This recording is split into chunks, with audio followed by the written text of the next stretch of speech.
Well, hello, everybody. I'm going to continue in the hope that you can see my slides. But my name's Lynn. I'm a lecturer at Arcadia, and if you don't know me or we haven't met before, I'm kind of all about getting people to play together. And tonight, on the kind of theme of small world, I'm kind of going with, I guess, the more obvious interpretation of it in terms of how the pandemic has kind of changed and shifted things and made, well, my world personally a bit smaller, but in good ways, and how it sort of changed my practice. Oh, cool. Gino's just letting me know you can see me. So that's cool. So I just want to share some of my work. So before there was a pandemic, before I even sort of thought about the word pandemic beyond the board game, I used to collaborate with some super cool people. Some of them are in the chat today. So hi, Mona, it's good that you're here. But I used to collaborate, and I used to make games that were kind of all about drawing people's attention away from the screen and more into the kind of social space. So they were digital games, but they were digital games that needed you to do something with your body or something that sort of changed what the relationship with the screen was, so that you became more aware of your co-players. So you might have seen this silly game that we made. It was a 3-player game where you had to hold hands and you all had to wear a poncho, so one poncho for 3 people to play the game. You can see how maybe the pandemic was a bit challenging to the kind of work that I like to make. Another thing that we made previously was a game that you played inside a tent. We actually had this set up ready to test it and to get lots of player feedback in March 2020. In this game, you sit in a tent and there's a creature that appears behind you, and you have to cooperate to tell your co-players how to wiggle about on a wee balance board in order to evade the monster and survive the night. You'll see that I also have a big thing about projectors. I love projectors and I love wee balance boards, but that's not really the topic of tonight's talk. That's just my own sort of strange loves. And also, you know, games that require quite intimate kind of play. So this is a game that you play on a 1980s Duplo house, where you have to solve lots of problems in the house by touching each other and touching the house. So, you know, I was all kind of interested in exploring these tiny worlds that you can make in games, these intimate spaces that you can make, and how they draw your attention to your co-players, or how play in games can be more about the social experience. And I'm sort of really inspired by the fact that growing up, I used to sit on the sofa with my sister and we'd take turns playing Mega Drive. And it's kind of, online gaming is sort of not really my thing. So I think in a lot of my research and the things that I like to make with people, it's more about that kind of being co-located in the same space and playing together. So this isn't my academic definition of communal play or anything, so don't quote me as a doctor on this, because I am a doctor of play, but this isn't my formal definition. But communal play, or playing together in the same place, tends to benefit from being together, some sort of physicality, having some sort of shared interests. Intimacy also works really well to challenge people and make them feel a bit awkward, but also make conversations happen. Having opportunities to talk about the play. I also find that touching things and being a bit silly can help as well. And you can see how when there was a global pandemic and we all had to stay 2 meters apart, that, well, maybe I found myself in a bit of an existential crisis. This isn't meant to be a talk that's kind of personal therapy, but I did sort of find that actually, how do we do co-located kind of social play in a space where, you know, I'm not allowed to leave my house and I'm not allowed to see other people. In the online space, I have moved into the online space now. I'm doing some work in that space, but I've been really lucky to have some opportunities to think about reinventing my practice and what I do in this new socially distant world. So I thought I'd talk to you a bit about kind of the kinds of things that I've done and how I've had to change how I make things to get people to play together, in the hope that it maybe inspire you or be kind of interesting to talk about. So some of the things that I'd like to say that this was a plan, but some of the things that ended up happening is that I spent a lot of time outside. I got to know really well how far apart 2 meters is. And actually I've started to move away from computers in quite a lot of the stuff that I've done. So up until this point, everything was kind of digitally augmented. But since the pandemic, I'd say I've done as many analog works as I have digital works.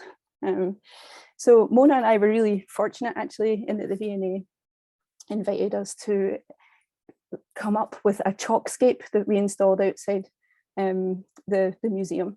And the idea of this chalkscape was to be kind of about giving visitors something to do outside the space, because their capacity was more limited at the beginning of the pandemic. So in August 2020, we launched the Playful Chalkscape, which was kind of inspired by a lot of the participatory interactive game like theatre that Mona does. Sorry, Mona, I've described that terribly. And the work that I've done with this thing called One Plaything on social media, which is about using chalk and being kind of playful in public spaces.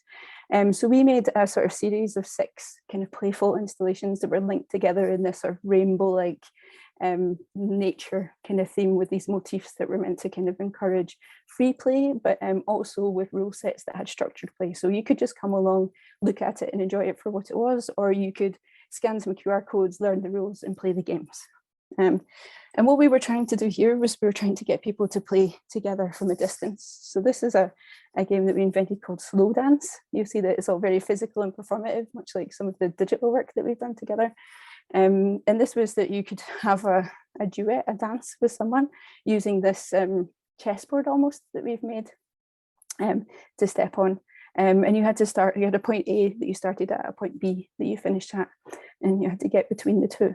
So we came up with our whole sort of design theme for this was to come up with different ideas for playing together from a distance. But just like the digital play that we make, we were thinking about different levels of participation. So this is kind of an active one, asking people to jump about and dance outside the V&A. That's a big ask. So there's some other things that we did, like the socially distanced selfie, which you'll see on the side here. I was dead pleased somebody posted on social media that they did it themselves. But that's a selfie that you could do that was sort of 2 meters apart, where you made an iconic love heart shape around the V&A sign, which is way less embarrassing to do in public, really much easier to participate in, and kind of still a bit of social play. We also had a whole bunch of different things that made use of the unique architecture of the V&A. So the social sculpture, which encouraged strangers to come together and create sort of different kind of play shapes. And there was also a game that used sound working through the tunnel as well. So we were looking for socially distant opportunities for communal play with friends and strangers. Another thing that I've been really lucky to get to do is come up with a kind of game system in partnership with Paul Galt and Agency of None for Dundee Design Festival. So we did something that's kind of like the card game Flux crossed with Carcassonne. And the idea is it's a design tool. I'll just show you here. A design tool that you can self-direct the game design process. So no matter what experience of game design you have, you can come in and work through this worksheet, grab all the different kind of map tiles and obstacles and things, and create a play experience. Then you can play it on a small scale, reflect on how easy or hard it is, and iterate. And what we're trying to do is get people to, expose people to the design process, the idea of iteration, but also hand design over to the public. And what was really neat about this is it was sited outside in a park on the Hilltown in Dundee. So people from all kinds, different backgrounds of all ages came and made these sort of mini golf-esque courses. And they could play with all the different variables and all the different constraints to create sort of silly mini golf courses. So you can have a beach ball that you have to kick around rather than a golf ball and things like that. And the kind of really cool thing about this that makes it more communal and more social is that once you've completed your design, you can record it, you can document it, and then the design festival built a bunch of them full scale. So what's really nice is that then these little personal design experiences that you're doing, these iterations that you're creating, become full scale and become shared with the community. They become an opportunity for you to communally play together. It's a bit more competitive, I guess, than my sort of typical. I'm usually about kind of cooperation in games, but we did have some rule sets that were kind of about turning competition on its head, which were really kind of interesting as well. So I think they made 8 or 9 of these full scale that you could go up to the Hilltown and play, which is kind of really neat. I think it was very popular with school kids and after school clubs as well.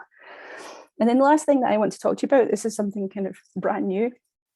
It opens tomorrow, I think, which is Wilsong Park. So if you've been in Dundee, you might have seen the emergence or the arrival of a 35-foot whale sculpture right next to the V&A. And this Wilsong Park is like a digital play park for the city. So it has a number of sort of audio and light installations. And I've been working with the sculptor Lee Simmons in Conglomerate Games, my colleagues at Arcadia Game Lab, and also in-game to create an outdoor arcade machine. So I'm getting back to the digital. I'm still really interested in the analog, and I think it offers lots of opportunities for really accessible play, less scary play as well. well, less scary in some ways. I think dancing outside the V&A is a bit scary for some. But what we've created down at the park is a riff on this game idea from a game jam way back in 2014 that we created, where players had to run around a podium in order to see. If I just skip forward, you'll see here, the gameplay is that you have to climb a tower. So your figure is jumping around the tower and you have to move actually physically around the tower to climb up. And this idea kind of never really went anywhere because it's quite a hard thing to move around. This is where my love of projectors started, as a side note. But for some reason, this outdoor arcade, it became quite an interesting proposition to try and make something like this. So what we've got is a whole bunch of advertising screens that are 2 meters high and 1 meter wide, and we've got a 360-degree play. So there's 4 screens, there's 4 players, and there's a series of mini games where you all compete. Well, you all compete against the game to win time, and the time allows you to keep playing together as a team. There are some games that make use of the 360-degree play. So there are objects that go around the screen and you have to shout to your co-players and communicate. And at times you actually have to go back to, I guess, the heritage of the game. You actually have to run around the game at times to be able to continue playing. But what I'm finding now that the pandemic has led me to is learning about how to take digital stuff outside, learning about electrical ratings and wiring and all sorts of interesting things that I had never thought that I'd see myself in a hard hat on a construction site, but there I was. So I think to sort of share with you the kind of my takeaways or lessons sorry, this is a video of the game. I don't really know yet. I'm still in the midst of it about what I've learned thanks to the pandemic, but what I have discovered that it is totally possible to get people to play together and be socially distant. It's just that I've had to rewrite the rules that I'm kind of working with. So thank you so much for your time, and sorry because I think I talked for too long. I'm an academic, we do that.